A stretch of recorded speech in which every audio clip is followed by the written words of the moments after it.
When you think of how cyber attacks affect you, you probably imagine your Instagram being hacked or your details stolen. But they can be a whole lot worse. Heating, our cooling, our electricity, our economy is at stake. No military value. Increasingly, cyber attacks are becoming more physical and more dangerous. I was just like really shaking uncontrollably. I couldn't control my emotions because, you know, like you think that people are in danger. Now the first ever criminal case has opened in Germany after a patient died during a cyber attack on a hospital.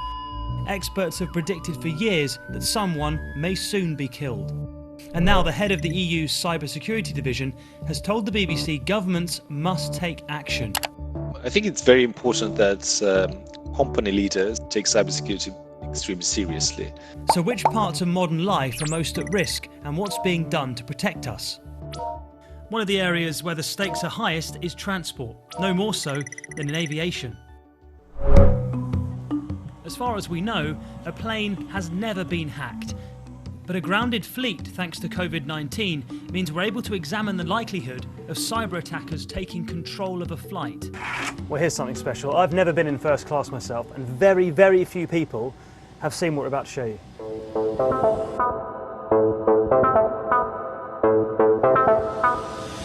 This is the avionics bay, and all of this is the computing power of this Boeing 747.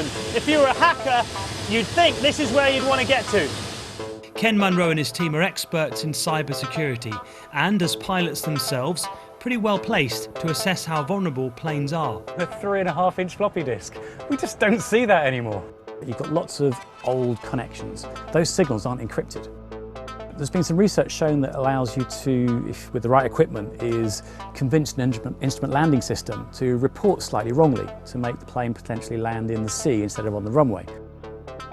Vulnerabilities like these have been found across the industry and have largely been dealt with, including by Boeing.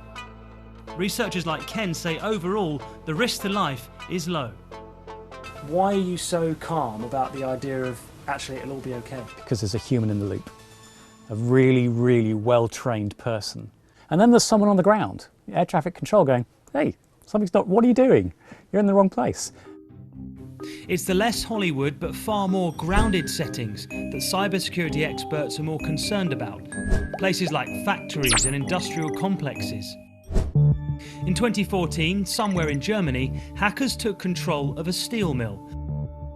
Yeah, these are steel wheels from trucks. Matthias is a cybersecurity expert who helps protect companies from this sort of attack. There's a lot we don't know about the 2014 attack. We don't know where it was, we don't know which company was affected. We know it definitely happened. The cyber attackers hacked the network through the office computers. They jumped into the production environment, went into the blast furnace. They created an unscheduled, uncontrolled shutdown. And the government reports described it as devastating physical damage.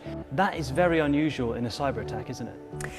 Yes, it is, as of today, but the more and more is digitalized in a smart factory, the higher the risk that this becomes the normal in cybersecurity. It's not the first time production lines have been attacked by hackers. Multiple manufacturers have been forced to shut down workshops in the last few years. But only once before has physical damage actually been caused, in 2012's famous Stuxnet attack on Iran.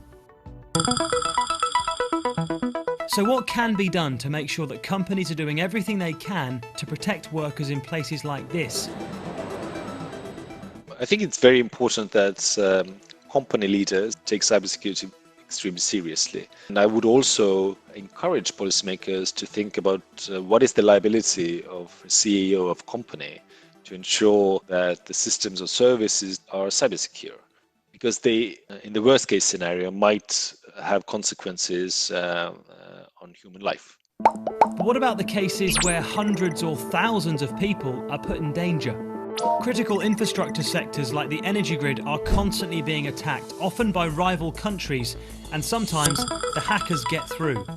Ukraine was hit by suspected Russian hackers in 2015 and 2016. The lights went out for hundreds of thousands of people.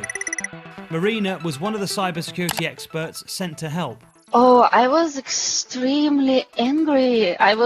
First of all, it is my motherland. clearly. Secondly, actually somebody intentionally attack critical infrastructures, which is vital to the well-being and health of the civilian population. Despite their sophistication, both power cut attacks were fixed within a few hours. But sometimes attacks that are not targeted or controlled can be just as dangerous. When healthcare providers are hit, even by mistake, it can be deadly. The case that German police are investigating started when a cyber attack took a hospital offline in Dusseldorf, apparently by accident.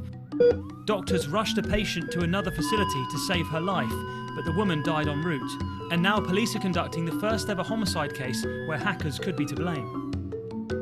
During the 2017 WannaCry attack in the UK, hospital patients also needed to be diverted for emergency care when hundreds of healthcare facilities were knocked offline.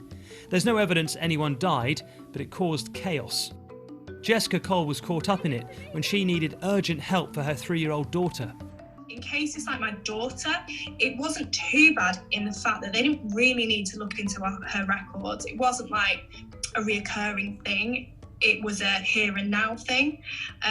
But it was when it came to trying to print off her information, her hospital admission, that was like the really hard bit. Probably one of the most concerning moments as a parent that I've had, with my daughter kind of passed out across me, and just no care, nobody checked on us, nobody even asked if she wanted a blanket. It was just chaos. Overall, the risk of a deadly cyber attack remains low, but the events of recent years all point in the same troubling direction.